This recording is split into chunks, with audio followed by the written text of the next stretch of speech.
swasta dengan Bapak Pendeta Sabrina itu. Iya. Boleh tahu umurnya berapa Pak? Umurnya 48 tahun. Ya. Di sini Bapak sudah menjabat sebagai pendeta berapa tahun? Kalau sebagai pendeta atau dari pendeta pembantu kira-kira tahun 2000-an ya mungkin 20 tahun lebih ya. Ya. Bisa ceritakan Pak bagaimana sejarah gereja ini? Jadi GUP Kartasura itu sebenarnya secara badan hukum dalam pengertian sebagai gereja yang dimana bergereja ada gedung sendiri itu mulai tahun 1972. Tapi sebelum itu GUP Kartasura adalah cabang dari GUP Pasar Legi, dan sejak zaman kolonial itu sudah berpindah-pindah, mulai dari Gebungan pindah juga di Purworejo, di daerah Kucangan, terus berpindah-pindah. Baru sekitar tahun 1970-an itu bisa membuat gedung sendiri yang ada di Gereja Barat ya, yang sekarang dipakai TK Pelangi Kasih. Itu adalah gereja yang lama, dan menetap sekitar tahun 90-an kemudian membangun di bangunan yang baru di gereja yang dipakai sekarang ini. Ya, pembangunannya pada masa itu ketika negara kita mengalami krisis moneter, tapi puji Tuhan oleh pertolongan Tuhan terus berjalan dan hingga kita selesai membangun dan sekarang sudah ditempati untuk beribadah. Bagaimana selama ini mengurus gereja ini? Secara kepengurusan, jadi Gereja Utusan Pentecostal Kartasura digembalakan oleh gembala, yaitu Bapak Pendeta Markus Prasetya. Nah, gembala ini mempunyai staf penggembalaan, ada wakil gembala yang dijabat oleh Bapak Pendeta Natali Budi, ada juga staf saya, ada Bapak Pendeta Muda Kartiko, Yakub Budi Kartiko, Bapak Pendeta Muda Thomas Rugiono, juga ada pelayan-pelayan yang sudah menjadi full time, Saudara Nathan Andi Grace, sekretariat oleh Bapak Stefanus Hendi. Nah, di samping staf penggembalaan juga ada para penatuan yang mengurusi baik keuangan gereja, administrasi gereja. Ada beberapa staf penatua, ada beberapa penatua, ada 7 penatua. Mereka adalah para penatua yang dipilih dari jemaat untuk membantu kepengurusan gereja yang berhubungan dengan baik keuangan, yang mengatur keuangan. Ada bendahara gereja yang dijabat oleh Bapak Daud Suwanto, juga dibantu oleh Bapak Abiasa Lono dan juga Bapak Elia Joko Santoso. Sampai juga ada penatua-penatua yang mengurusi pengurusan di komisi-komisi. Sedangkan dalam pelayanannya secara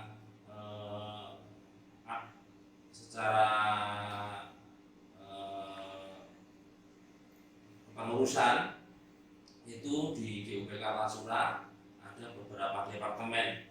Ada departemen yang mengurusi tentang anak, departemen anak, ada departemen keluarga, departemen komsel dan misi, departemen doa, departemen pendidikan.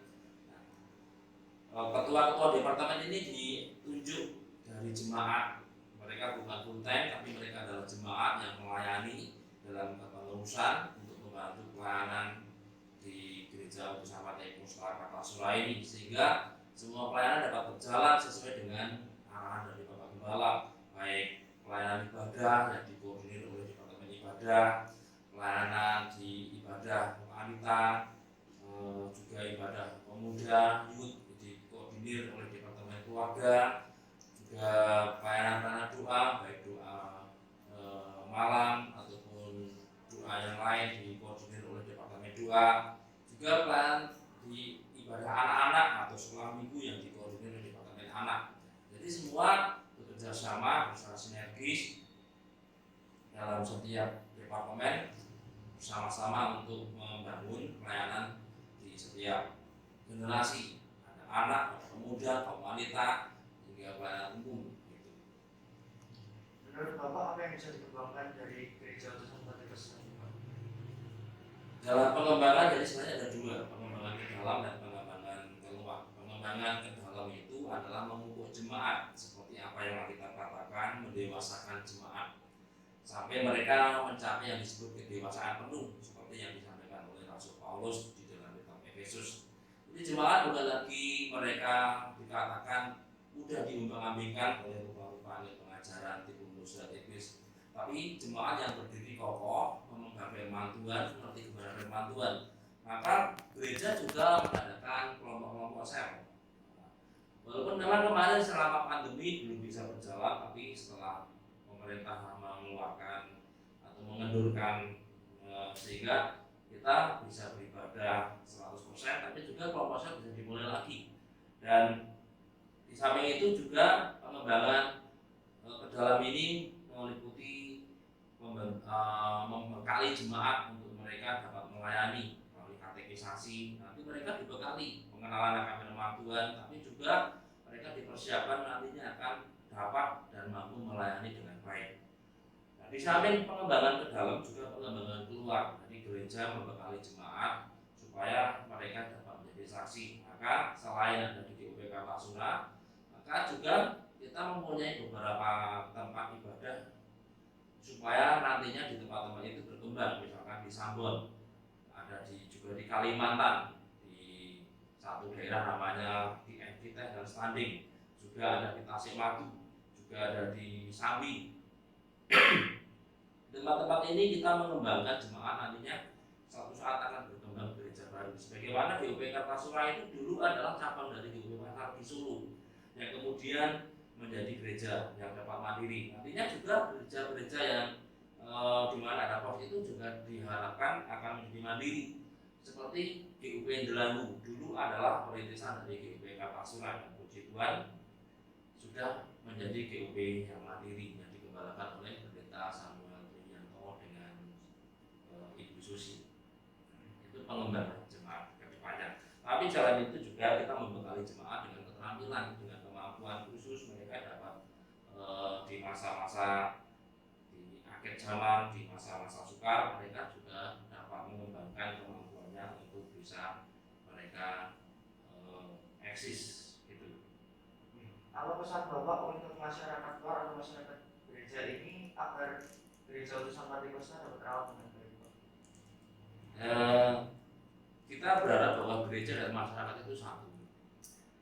Dalam hal ini gereja juga sudah memulai dengan mendirikan yang namanya pendidikan TK.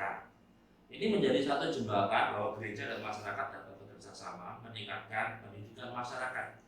Maka sebagai satu wujud adanya kerjasama tadi, dalam pengertian gereja menjadi jembatan supaya masyarakat itu terakomodir tentang pendidikan. Maka pendidikan yang diselenggarakan di gereja ini yang bekerjasama dengan yayasan. Nah, yayasan di GUPK Pasura adalah Yayasan Coko Pamarto yang bersama-sama untuk menyelenggarakan pendidikan, tentunya non profit, supaya masyarakat mereka yang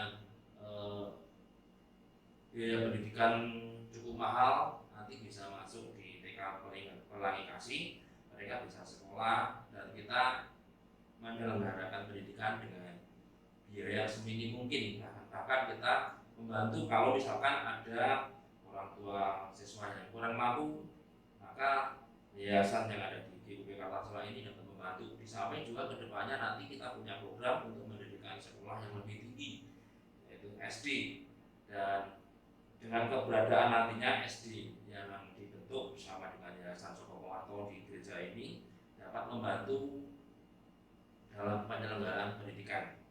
Di samping kedepannya juga punya kerinduan untuk membentuk satu pendidikan non formal, di mana dengan mengadakan kursus-kursus itu membekali masyarakat supaya mereka dapat masuk dalam angkatan kerja.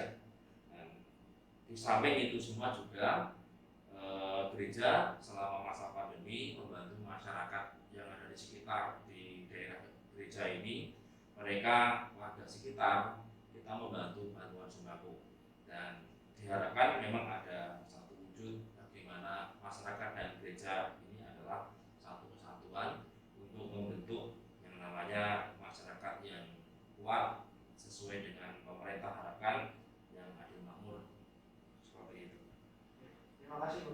membantu saya dalam tugas wawancara ini tentang gereja ini.